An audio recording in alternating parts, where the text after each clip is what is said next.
सूरज धीरे धीरे पहाड़ों के पीछे डूब रहा था। हवा में ठंडक थी और देवदार के पेड़ झूम रहे थे।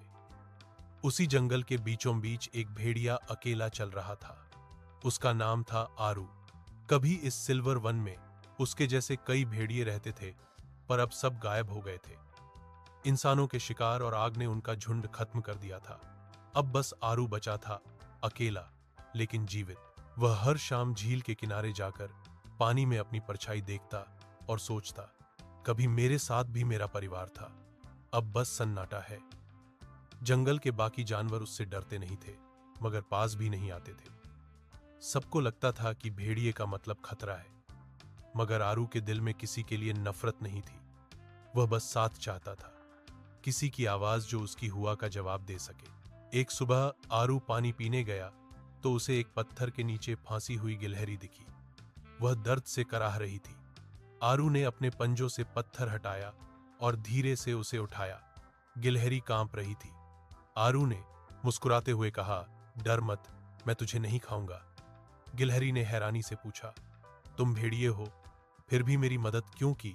आरू बोला, क्योंकि मैं जानता हूं अकेलेपन का दर्द क्या होता है। उस दिन से वह गिलहरी, जिसका नाम चिकू था, उसका दोस्त बन गई।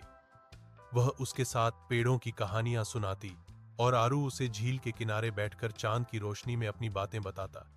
धीरे धीरे बाकी जानवरों को भी समझ आने लगा कि आरू खतरनाक नहीं है, वह दयालु है, बस गलत समझा गया है। फिर एक दिन आसमान में काले बादल छा गए, बिजली चमकने लगी और 3 दिन तक लगातार बारिश होती रही। नदी उफान पर आ गई और झील का पानी जंगल के बीच तक फैल गया। छोटे जानवरों के घर बहने लगे, पेड़ गिर गए, पूरा जंगल घबराया हुआ था। चंपा हिरनी के बच्चे पानी में फंस गए, बंदरों के पेड़ टूट गए। तभी आरू दौड़ता हुआ आया।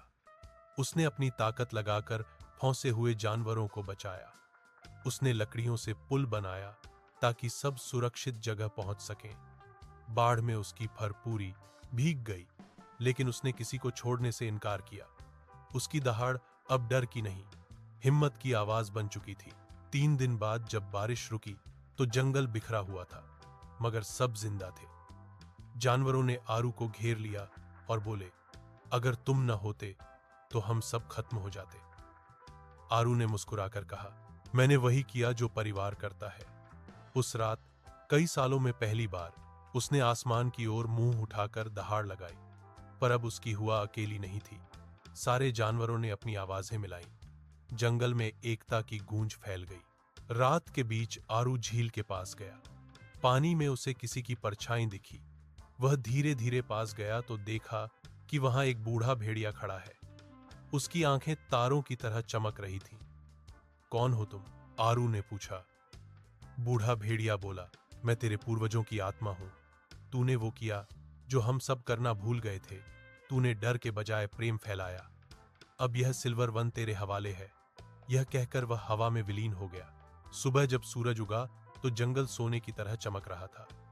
हवा में नई खुशबू थी, पक्षी फिर से गा रहे थे।